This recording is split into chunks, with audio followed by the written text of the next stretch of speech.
Subscribe sekarang channel YouTube Novelas Kadina. Gratis. Bab 4751. Para wartawan berbondong-bondong mengikuti iring-iringan mobil tersebut.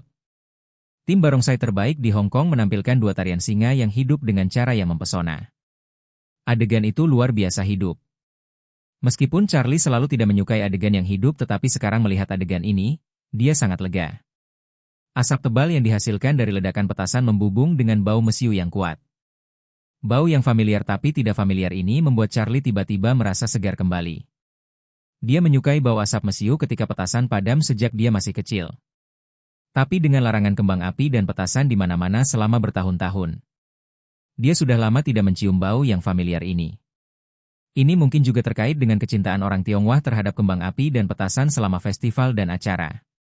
Jadi setiap kali mencium bau ini, itu juga saat yang tepat untuk reuni keluarga dan acara bahagia. Terutama ketika Charlie masih muda saat tahun baru dan festival lainnya. Orang tuanya akan meluangkan waktu khusus untuk menemaninya menyalakan kembang api. Saat itu, Charlie tidak sabar untuk memotret dari tanggal 30 tahun baru hingga tanggal 15 bulan lunar pertama. Jadi ingatan semacam ini juga akan membuat Charlie tanpa sadar menemukan kebahagiaan yang unik di masa kecilnya. Charlie berdiri di tepi teras, mengambil beberapa napas rakah, dan mau tidak mau memikirkan orang tuanya lagi. Sebagian besar waktu, dia adalah orang yang kuat. Dia jarang meneteskan air mata dan tidak pernah takut.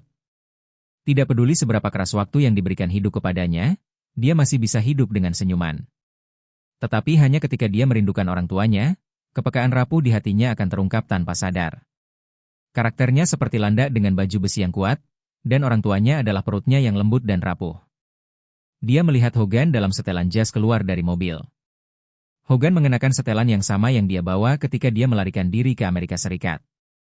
Setelah bertahun-tahun, setelan itu masih sangat pas. Warnanya putih, tapi terlihat sangat energik. Dalam benak Charlie, dia tiba-tiba teringat apa yang dikatakan ayahnya kepadanya ketika dia masih kecil. Kata-kata itu juga menjadi alasan mengapa dia menolak kakeknya dan bersikeras membawa ibunya kembali ke Tiongkok. Dia berkata, "Charlie, Anda harus ingat bahwa siapapun dengan hati dan daging dan darah yang benar harus memiliki 3 jiwa dan 7 jiwa. Jika orang seperti itu jauh dari tanah airnya untuk waktu yang lama, 3 jiwa dan 7 roh akan kehilangan 1 jiwa. Ketika Anda pergi ke tanah air Anda, jiwa yang hilang akan ditemukan secara alami. Jika Anda tidak kembali ke tanah air Anda, atau jika Anda kehilangan tanah air Anda, maka jiwa ini tidak akan pernah ditemukan lagi." Melihat Hogan sekarang sepertinya masih muda dalam semalam. Pada usia 10 tahun, Charlie tiba-tiba menyadari arti sebenarnya dari kata-kata ayahnya. Ayah juga pernah berkata, di antara 3 jiwa dan 7 roh manusia. 3 jiwa itu adalah jiwa surga, jiwa bumi, dan jiwa kehidupan. Jiwa surga berarti tanah air, jiwa bumi berarti orang tua, dan jiwa kehidupan berarti diri sendiri. Charlie, tahukah kamu mengapa dalam sejarah panjang 5,000 tahun? Setiap kali negara dalam krisis atau negara hilang, leluhur yang tak terhitung jumlahnya akan mengorbankan hidup mereka untuk negara satu demi satu? Charlie muda menggelengkan kepalanya dengan acuh tak acuh, dan bertanya, "Mengapa ayah?" Ayah tersenyum dan menjelaskan, itu karena orang bisa kehilangan 2 jiwa dan 7 roh lainnya. Tapi mereka tidak bisa memiliki jiwa surga. Di antara 3 jiwa dan 7 roh, jiwa surga adalah yang paling penting karena mewakili keyakinan tertinggi seseorang. Keyakinan seseorang terhadap tanah air, dan bangsa adalah keyakinan yang paling tinggi. Inilah alasan mengapa ayah memilih untuk kembali ke Tiongkok, dan mengapa orang-orang Yahudi telah mengalami begitu banyak pengalaman untuk mendapatkan tanah mereka sendiri. Ada banyak kesulitan, tetapi mereka masih harus kembali ke Palestina dan membangun Israel dengan putus asa. Karena mereka, seperti ayah mereka, ingin menemukan jiwa surgawi mereka. Mereka telah kehilangan tanah air mereka. Bab 4752. Charlie muda tidak mengerti perasaan keluarga dan negara. Jadi dia tidak mengerti mengapa ayahnya penuh air mata ketika dia mengatakan ini. Tapi sekarang, ketika dia melihat wajah Hogan yang bersinar seperti terlahir kembali, dia benar-benar mengerti ketulusan ayahnya yang membara. Charlie mau tak mau berpikir bahwa dia tidak meninggalkan tanah airnya untuk berkembang di luar negeri. Dia juga tidak melupakan niat awalnya, juga tidak dibutakan oleh keinginan material. Tetapi 3 jiwa dan 7 rohnya sudah lama tidak lengkap lagi. Karena sejak hari orang tuanya meninggal, dan jiwa buminya yang mewakili orang tuanya juga pergi bersama mereka. Tepat ketika Charlie menghela nafas dengan emosi, dia tiba-tiba mendengar suara yang dikenalnya di sampingnya bertanya. "T.N. Wade, apa yang kamu pikirkan?" Charlie sedikit terkejut, berbalik, dan melihat bahwa Jemima telah tiba lebih dekat dengannya di beberapa titik. Dia terkejut, dan pada saat yang sama sedikit takut. Dia tidak menyangka bahwa dia akan begitu ceroboh, dan bahkan orang biasa seperti Jemima, dia tidak menyadarinya. Segera, dia kembali ke akal sehatnya, tersenyum sedikit, dan berkata padanya. "Aku sedang memikirkan beberapa hal lama."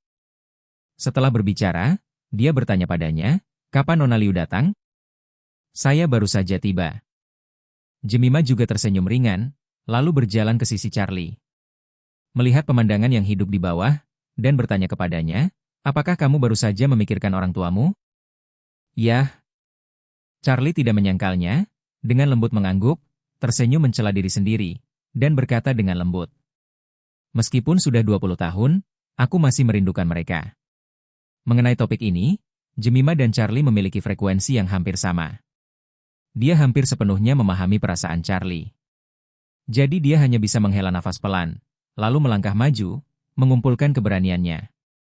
Mengambil inisiatif untuk meraih tangan Charlie, dan meremasnya di telapak tangannya. Seolah-olah menggunakan cara ini untuk menyampaikan perhatian dan kenyamanannya kepadanya. Takut Charlie akan berpikir terlalu banyak, Jemima mengubah topik pembicaraan dan berkata, "TN, kondisi Chen tampaknya jauh lebih baik dari kemarin." "Ya?" Charlie mengangguk dan berkata dengan sungguh-sungguh, dia telah memulihkan jiwa surgawinya. Setelah mengatakan itu, dia melihat Hogan membantu ibunya yang sudah tua keluar dari mobil.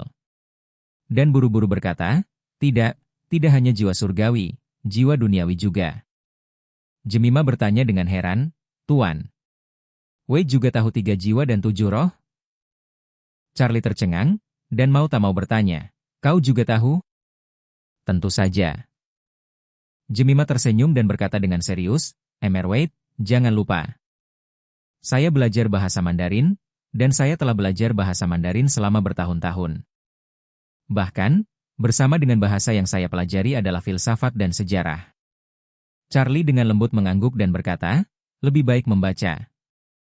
Inti dari peradaban 5.000 tahun ada di dalam buku." Jemima tersenyum, meski Pak Wade belum tamat kuliah. "Pasti ada banyak orang yang ingin datang ke buku, kan? Kalian semua tahu pemikiran Tao yang tidak populer tentang Kipo." Charlie menertawakan dirinya sendiri. "Saya belum membaca banyak buku, dan saya telah berjuang di bawah selama 20 tahun. Bagaimana saya bisa memiliki begitu banyak waktu dan energi untuk banyak membaca? Ini adalah hal-hal kecil, ayah saya memberitahu saya ketika saya di sana." Jemima berkata dengan serius, "Sebenarnya, tidak ada kata terlambat untuk membaca. Jika Pak Wade bisa meluangkan waktu, dia bisa membuat rencana untuk dirinya sendiri terlebih dahulu. Cobalah membaca 1 buku setiap bulan, dan kemudian berusahalah untuk membaca 2 buku dalam sebulan dan kemudian membaca 1 buku dalam seminggu." Setelah berbicara, Jemima menambahkan, "Jika Pak Wade tidak menyukainya, saya dapat membantu Anda membuat rencana bacaan." Charlie tidak bisa tidak bertanya padanya, "Haruskah aku melakukannya? Apakah akan ada pemeriksaan acak untuk kemajuan dan tugas?" Jemima tersenyum malu-malu dan berkata, "Aku bisa melakukannya jika Tuan Wade membutuhkannya." Bab 4753. Menghadapi niat baik Jemima, Charlie tidak menolak. Meski kini sudah menjadi miliarder, ia tetap menyayangkan tidak mengenyam pendidikan tinggi secara utuh. Sebelumnya, dia tidak ingin menghabiskan lebih banyak waktu membaca buku, tetapi dia tidak bisa banyak menahan diri. Dalam beberapa tahun ketika dia menikah, kecuali untuk waktu tidur, dia pada dasarnya tidak pernah melepas celemeknya, dan tidak ada yang mendesaknya untuk membuka buku. Jadi, kebiasaan membaca, dia tidak benar-benar mengembangkannya selama bertahun-tahun. Karena Jemima bersedia memainkan peran mendesak dan membimbing, Charlie tentu saja setuju. Dia sangat senang dan berkata kepadanya, "Kalau begitu kita telah mencapai konsensus. Ingat untuk mendaftarkan email ketika Anda punya waktu, saya akan membantu Anda memilih beberapa buku. Dan kemudian kirimkan versi elektronik buku itu kepada Anda melalui email. Sehingga Anda dapat membaca kapan saja dan di mana saja di ponsel Anda. Dan ketika Anda hampir selesai membaca, saya akan mengirimkan beberapa pertanyaan melalui email. dan kamu harus mencoba yang terbaik untuk menjawabnya pada saat itu. Charlie mengangguk dan berkata dengan serius, tidak masalah, Guru Jemima. Jemima mendengar Charlie memanggil gurunya, dan berkata sambil tersenyum. Kamu adalah orang pertama yang memanggilku guru. Charlie tersenyum dan berkata, kalau begitu aku bisa dianggap sebagai murid pertamamu. Dia bertanya sambil tersenyum, apakah menurut Anda saya cocok menjadi guru? Maksudku, guru sejati. Sesuai? Charlie berkata dengan sangat serius, untuk menjadi guru yang benar-benar berkualitas. Kamu harus belajar sesuatu dulu. Anda sepenuhnya sejalan dengan poin ini. Yang kedua adalah menjadi guru, saya yakin Anda tidak punya masalah dengan itu. Setelah berbicara, dia tidak bisa menahan diri untuk tidak menghela nafas. Banyak guru sekarang telah kehilangan niat awal mereka untuk mengajar dan mendidik orang, dan mereka hanya peduli mengejar ketenaran dan kekayaan. Tetapi saya percaya bahwa jika Anda menjadi seorang guru, Nona Liu, Anda tidak akan sama dengan mereka. Jadi saya pikir jika Anda menjadi seorang guru, Anda harus melakukan lebih baik daripada kebanyakan orang. Setelah mendengarkan kata-kata Charlie, Jemima sangat bersemangat. Dan dia tidak bisa menyembunyikan kegembiraannya dan berkata, karena Tuan Wade sangat percaya padaku. Saya akan mencoba yang terbaik untuk berkembang ke arah ini di masa depan. Charlie mengangguk dan menginstruksikan, jika Anda benar-benar menjadi guru di masa depan, kamu harus ingat untuk tidak melupakan niat awalmu. Saya tahu. Jemima mengangguk dengan sungguh-sungguh, lalu teringat sesuatu, dan bertanya padanya. T.N. Wade, apakah kamu akan kembali ke Amerika Serikat hari ini? Ya. Charlie berkata, kembalilah di malam hari. Jemima berkata dengan enggan, kalau begitu, bisakah aku datang ke bandara untuk mengantarmu pergi? Charlie berpikir sejenak, dan berkata, jika Nona Liu ingin pergi, tentu saja, saya tidak akan berhenti. Pertanyaannya adalah, apakah itu tidak terlalu merepotkan bagimu? Tidak. Jemima berkata dengan tergesa-gesa, aku tidak ada hubungannya di malam hari. Kurasa ayahku pasti akan datang saat itu, kalau begitu, aku akan bersamamu. Charlie mengangguk, oke. Bab 4754. Pada saat ini, pertunjukan barongsai di halaman villa akan segera berakhir. Gerard dan keluarga Chen semuanya berdiri di atas panggung yang dibangun sebelumnya. Dan di latar belakang panggung tertulis khusus untuk mengucapkan selamat kepada keluarga Chen atas relokasi rumah. Dua singa perkasa melompat dari ruang terbuka di bawah panggung. Berdiri dengan anggun di kedua sisi panggung, dan kemudian mengeluarkan dua kata dari mulut mereka.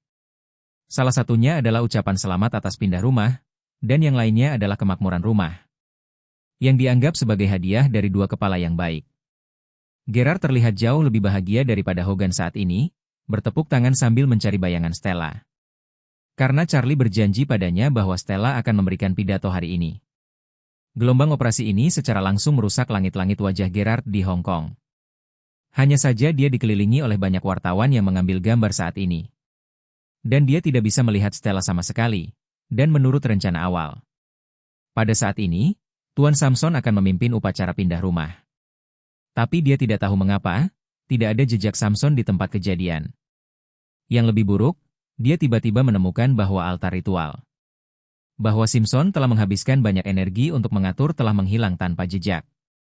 Jadi dia dengan cepat menarik Amin kepadanya dan bertanya dengan suara rendah, di mana Tuan Yu? Kenapa dia menghilang? Amin menjelaskan di telinganya, Pak Liu, sesuatu terjadi pada Tuan Yu.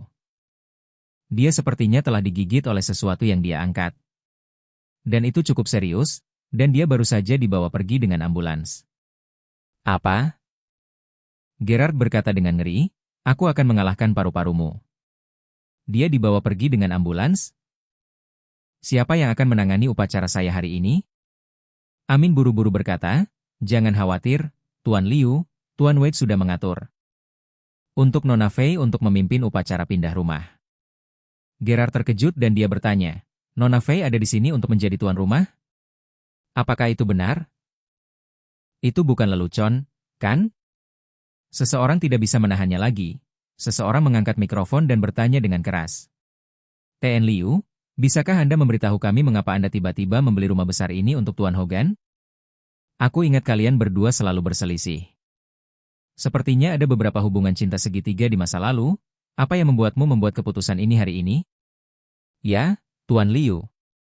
Reporter lain juga berkata dengan keras, saya telah mendengar bahwa Anda telah mengumumkan hadiah kepala untuk membeli kehidupan Hogan. Hogan akhirnya kembali ke Hong Kong kali ini. Mengapa kalian berdua tiba-tiba berjabat tangan dan berdamai? Apakah kamu di bawah tekanan? Apakah karena Anda dan Nona Fang saling menekan sampai mati? Media di Hong Kong selalu licik, terutama di baris berita rendah. Tidak peduli berapa usia pihak lain, mereka sama sekali tidak peduli dengan wajah pihak lain. Dan begitu mereka muncul, mereka ingin mengungkap bekas luka Gerard.